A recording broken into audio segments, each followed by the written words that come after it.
So, highest paid college football coaches in America. This is on USA Today.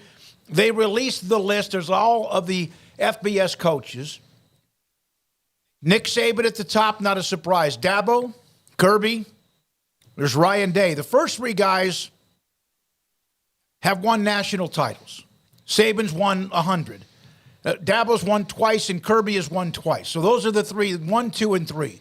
Ryan Day, under a little bit of gun because he needs to beat Michigan. And then look at that one at number 5. Yeah, that's just one of the biggest bag fumbles ever, I mean, at college football. And I don't know what comes of that story, as far as the legal side of it and what that ultimately turns into or how much of that he ever ends up seeing or doesn't see. But, I mean, man, you talk about just fumbling away a major opportunity that you work for your entire life. Big-time institution, big-time conference, big-time rivals, and big-time money. And, man, I can't even imagine what that feels like. And if you wonder, Michigan State fumbled the ball too because they reacted to his first year and gave him a ton of money because they trusted him. At number 6, there's Garrett's favorite head coach and Brian Kelly. Look at the numbers, though. The numbers are still staggering how quickly it's escalated, no different than TV money, etc. Then JImbo.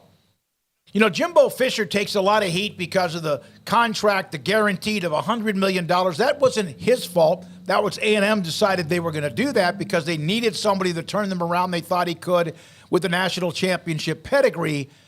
But it's not even the top 5 or 6 coaches as far as money, although there's not much difference. No, but his contract made those other 2 happen for sure. Very up quickly, top. yeah. The top 2. And if somebody like, let's say, Stoops, they'll keep going up. Somebody else will get not overpaid, but will get a bump, and then that means the other 3 or 4 at the top will too. Yeah, Jimbo just won 1, and of course Dabo won his after Jimbo, but Nick Saban was, he was always going to be the highest paid coach. But when Jimbo hit $9 million, you knew that Nick Saban was going to get more. I mean, because obviously he's like $2 million doesn't even seem enough to be worth more than Jimbo Fisher. But Jimbo is the biggest conundrum ever because, and we had it there was a discussion on the chat room, year over year, he's not the players are getting developed. He's putting guys in the league, which means that he's got players that professionals think highly of. It's just in the moment of games, he's just not getting it done at the level at A&M. So it's very strange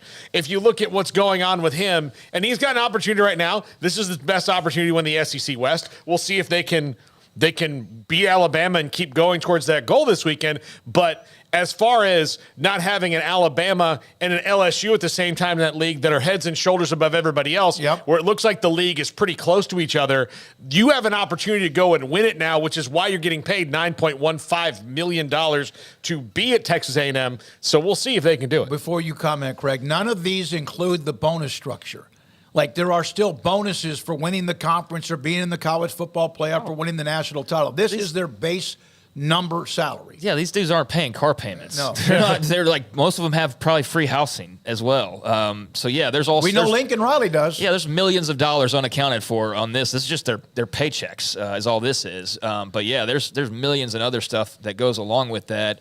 I do think it'd be fascinating. People talk about, well, what about Texas and Oklahoma in the Big 12 title game to close out the year? What if A&M won the West right before those two come into town? That would be great. That would be really would be cool. That would be something to spice things up. To be able to have the Aggies finally break through and at least win the division for the first time the year as those two start to come in. I think would be big for that fan base to be able to say see, and would justify the Jimbo contract. I'm sure there's other ways to justify it, but ultimately, he's there to not only win, but win big. And winning big means cracking through and winning that division. But that's not where their eyes stop. They want grander and bigger than that. Part of the problem is, as good as they may be at various times, there's just always been a couple that just so happen to be in the division that are just as good, if not better. One in particular in Crimson, who they're facing this weekend, even though they've gotten them a couple times. That's been a juggernaut. So, if they're going to jump up and get it, this seems like the prime year to be able to do that where you're either on even footing or you're looking, at lower and to home. some of them. And you're at home if you don't hyperventilate. By the way, somebody just texted me. Leave that up, Garrett, if you don't mind. And we're going to get to the Big 12 coaches here momentarily. Someone said, how come Lincoln Riley's not on that list? USC is a private school. And then they wanted to argue with me about USC being a private school. They're a private school. Okay. But his is probably the 10 to 11 million. In fact, I looked it up here that the 10-year deal contracted 110 million with, of course, others along the way as far as stipends. Unlimited use of the jet whenever he wants it. Not helicopter. Not just for recruiting. Like a lot of coaches can't take the jet, their family on vacation because the jet is there for university use. No, he's got the jet whenever he wants it. So not just, hey, I've got to fly to Dallas to recruit a quarterback. He can take it to Cabo if he wants. Mark Stoops, look at this number. For the head coach, this isn't basketball with Calipari. This is Mark Stoops. He's done a great job there. I did not realize he was at that level at $9 million. Heupel got that in a short amount of time, did he not? And, of course, Lane Kiffin now at Ole Miss is also at $9 million. It's a lot of SEC schools. There's one non-Big Ten or SEC school on that list, and that's only going to grow. So I'd imagine 10. with the No, 7 of 10, SEC. Yeah, but 9 of 10 with the Big Ten in the SEC. Yeah. So, I'd imagine that money's going to go up, and that's where you'll see, where do those contracts go? How high do those get? I mean, what are we looking at here in a few years? I would imagine it's going to be 9 out of 10 or 10 out of the 10 again, because I just don't know how others are going to be able to justify they can do it right now, but once it's going to start climbing further and further, I think that's going to be, kind of a land of their own, and clearly it already is to some extent anyway. So that's where you could see more of that gap or that separation between those two and others developing. But surprised. It's Harbaugh I just off the top of my head, I don't know what he's making. He's making 8.25. So right on the he's on the bottom. cusp. Mike Norvell, Florida State, $7.3 million. So there's some of those guys who are about to get a bump very quickly. In the top 20, outside of Don't give any Big 12 schools. Well, who's this? No. Who's the number 10 after 9? Because Mel Tucker's going to be off this list. James Franklin, $8.5 million at Penn State. there he goes. So the only Harbaugh after that. The only guy in the top 20, well, maybe two in the top 20 who have yet to really, kind of see where it's going are Billy Napier and Brent Venables, and they both make over $7 million apiece. I know and Freeze is 20th. Yeah, that's right. And, of course, in year one at Auburn. But now, he has more, like, Napier and Venables have less skins on the wall than Hugh Freeze did when he was at Ole Miss. So now you say, okay, where are the Big 12 schools? Where's Sarkisian? What about here are the Big 12 coaches and how they are ranked. At the very bottom, you'll see Kalani Sitake, Sonny Dykes, private schools, and there is no, although I'm sure that number is found somewhere, they're not rated. This is from USA Today. Mike Gundy, who we just discussed with Barry Trammell. Brent Venables, who we discussed as well. Kyle Whittingham, the ones who are in italics are incoming schools to the Big 12.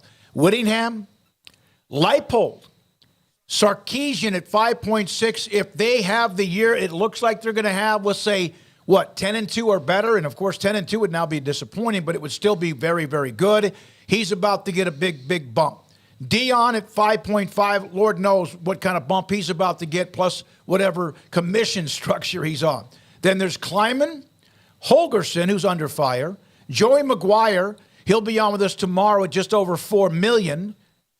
And then Matt Campbell, Neil Brown, Kenny Dillingham, Arizona State, Scott Satterfield, then there's Arizona's Jedfish, and then they have Dave Aranda, $3 million. I think that's higher than that. I have not been able to get confirmation on that. It's one of the few private schools they listed, and Gus Malzahn is the lowest paid Power 5 coach, I believe, based on the list I read, at number 66, $2.3 million. And this last weekend notwithstanding, I think he's really underpaid. I think a lot of that has to do with the fact that Auburn is still paying a ton of his buyout.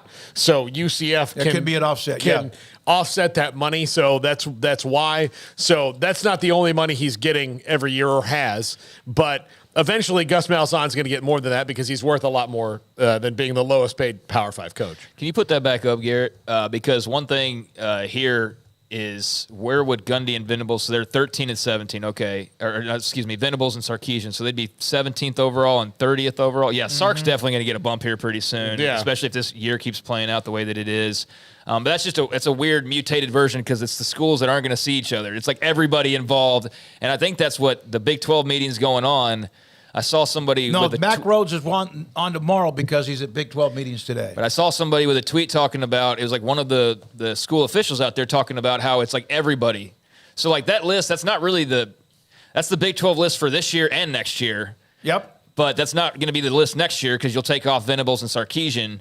But yeah, they were making the comment of just it's an interesting thing because you have Texas and OU are there, all of the current schools are there, and the new ones that are coming in also have officials there. So it's like this big blob of all these ingoing, outgoing teams that are all converged for this one, I guess, probably stretch that are meeting. So I'd imagine that's pretty interesting and probably entertaining as well. Yeah, you have the 2 outgoing, the 4 more incoming. It's just like this big, massive. It was the Houston president, I think, who had the note up on social media that everybody was there, and there is no discussion. I saw somebody react to, I would like to be a fly in the wall when it comes to what they're doing about Arizona. The realignment.